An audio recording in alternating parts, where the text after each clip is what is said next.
What I just found out terrified me. February 6, 2026, the United States and Iran finally sit down at the negotiating table in Oman. The talks end. Both sides call it a good start, and gold jumps 4% according to Nation Thailand. Silver rebounds 8%.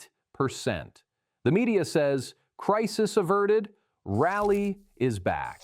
But here's what they're not telling you. 1 week earlier, Kevin Warsh's nomination as Fed chair, silver crashed 31% in a single day. According to CNBC, $7 trillion vanished from the market. Now we have Iran negotiations, a bigger geopolitical event. And gold only jumped 4%, not 34. Plus, according to MCX data from February 6th, the CME exchange raised margin requirements for the third time in 2 weeks, the same mechanism that triggered the crash. So I have one question that won't let me go. Is this a real rally or a trap? Because there's something happening that nobody's talking about. And when you understand it, everything about precious metals makes sense. Here's what happened after the Iran talks ended. Trump on February 6th aboard Air Force One, quote, Iran wants to make a deal very badly. We're going to meet again early next week. Sounds good, right? But the same day, the U.S. imposed new sanctions on Iranian oil exports, according to Xinhua news agency. 14 vessels. Right after the talks ended. Then on February 7th, Iran's Foreign Minister Abbas Araghchi tells Al Jazeera, quote, Iran's missile program is never negotiable. And this Wednesday, February 12th, according to PBS News, Israeli Prime Minister Netanyahu is flying to Washington to meet Trump. His goal, make sure any Iran deal includes missiles and militant groups. So let me get this straight. Trump says good progress. Iran says missiles off the table. U.S. adds more sanctions. Netanyahu intervenes this week. And the media tells us the crisis is over. The crisis hasn't even started. And here's where it gets interesting. Silver trades at $78 per ounce on the COMEX exchange in New York as of February 9th, according to Trading Economics. But according to analyst Shanaka Pereira, published in Trading Key, at the same time in Shanghai, that same ounce costs over $100. In Dubai, according to Khalij Times dated January 31st, there's no silver in warehouses at all. Zero inventory. Dealer Amamar Al-Karami confirmed, quote, silver is not available in the market right now. How is this possible? How can the same metal cost $78 in one place and $120 in another? Shanaka Pereira called this, and I quote, the largest sustained divergence in precious metals history. The answer, there are two completely different silver markets, paper and physical, and they can move in opposite directions. The paper market is exchange contracts, futures, receipts for silver. The physical market is real bars and vaults. And here's what's critically important. The paper market trades 350 times more silver than physically exists. 350 paper claims on 1 real ounce. On January 30th, according to CNBC, silver crashed 31.4% in a single day, from $121 to $78. All media screamed, crash, bubble burst, rally over. But Italian analyst Luca Mattei published a study on February 5th titled Gold and Silver Plunge was a deleveraging reset, not a collapse.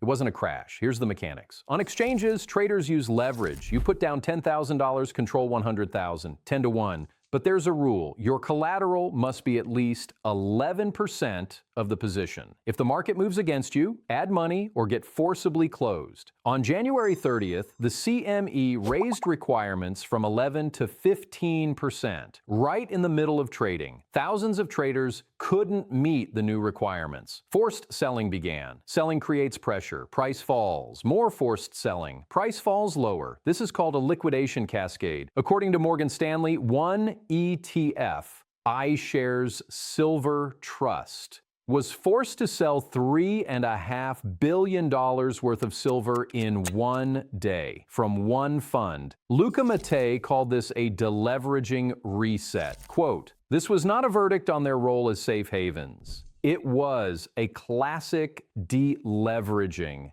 episode. When someone at the casino loses all their money, it doesn't mean the casino closed. Just one player left the game. While thousands of traders burned in margin calls, one man made $144 million in a single day. Bloomberg published the details on February 5th. His name is Bian Shiming, a Chinese billionaire operating from Gibraltar. Over 4 years, he made $3 billion trading gold on Shanghai. $3 billion. Here's what he did with silver. In August 2025, he was long, betting on growth. Then in November, he saw silver go parabolic. 1 year, from $30 to $121. 4 times. He started building a short position. Bloomberg writes, quote, "By January 30th, the exact day silver hit its all-time high in Shanghai, his position had climbed to roughly 28,000 lots. His final position, 30,000 contracts, 450 tons of silver, the largest short position on the entire exchange. The result, according to Bloomberg, $144 million profit. Some sources cite up to $500 million. Did he cause the crash? No. The market was already overheated.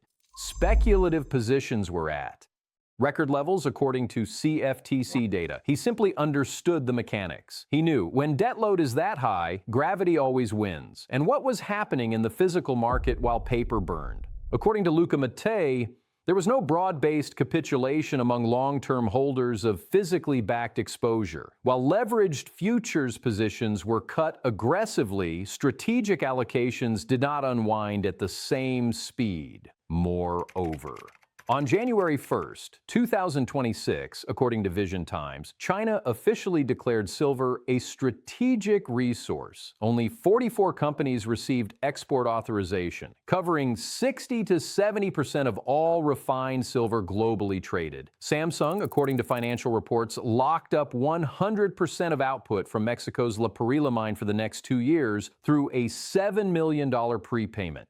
Samsung didn't go to COMEX, didn't buy an ETF. They went directly to the mine and said, "We want every ounce you produce." Inventory at Shanghai is falling sharply. According to CEIC data, from 482 tons down to 423 tons. Peak inventory was 3,991 tons in January 2021. Now 423, an 86% drop. And on February 5th, according to Shanghai Futures Exchange data, they traded 1,340 million ounces of paper silver in one morning. The world mines 800 to 850 million ounces per year, according to the Silver Institute.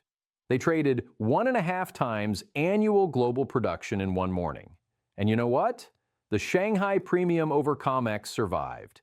Even after this avalanche of selling, physical silver still traded $17 more expensive than paper. Now here's what makes this week critical. According to Times of Israel, reporting from February 7th, Netanyahu's meeting with Trump on Wednesday is specifically about U.S.-Iran talks. Netanyahu wants any deal to include Iran's ballistic missiles and support for militant groups. But Iran already said on February 7th, missiles are non-negotiable. So we have an immovable object meeting an unstoppable force.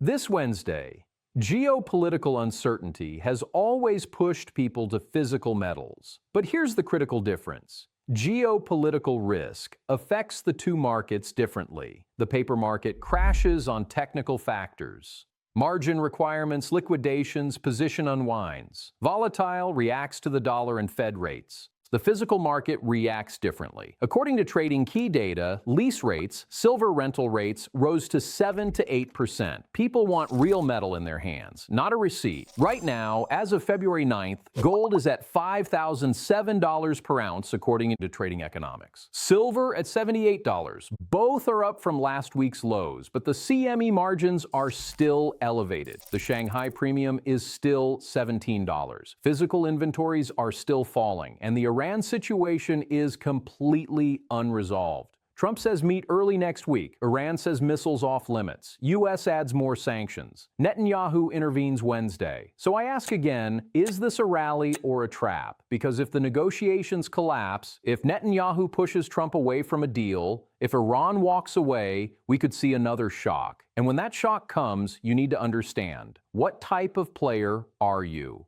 Type 1, paper trader, trades futures with leverage, can earn quickly, like BN Shiming, 144 million in a day. High liquidity. But you can lose everything through a margin call. Requires technical analysis, strong nerves, constant monitoring. For professional traders. Type 2, physical metal owner. Buys real bars or coins, holds for years. Nobody can margin call your bar. Long-term fundamentals work in your favor.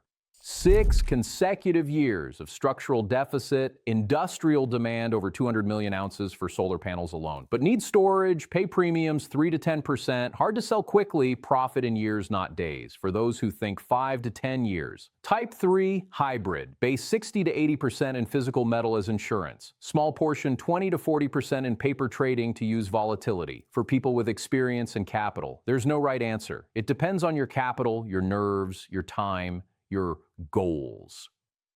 Let's summarize. There are 2 silver markets, paper and physical. They move in opposite directions. The January 30th crash was mechanical unwinding of leverage, not collapse of fundamentals. BN Shiming made 144 million because he understood the mechanics. But this doesn't mean physical silver is bad. These are different games with different rules. The physical market is strong. China declared silver strategic. Samsung locked up mines for years. 6 consecutive years of deficit. SHFE inventories down 86%. The US-Iran negotiations ended with no concrete results. Trump and Iran contradict each other. New sanctions were added. Netanyahu intervenes this Wednesday, February 12th. The situation is not resolved. It's paused. And the next shock could come any day. If you understand the difference between paper and physical markets, you're ready. What to track this week? Netanyahu-Trump meeting Wednesday. Any announcements from Iran talks? Shanghai premium over COMEX. SHFE inventory. CME. Registered silver. Lease rates. Subscribe to the channel. Hit like. And write in the comments, is this a rally or a trap? And what are you doing about it?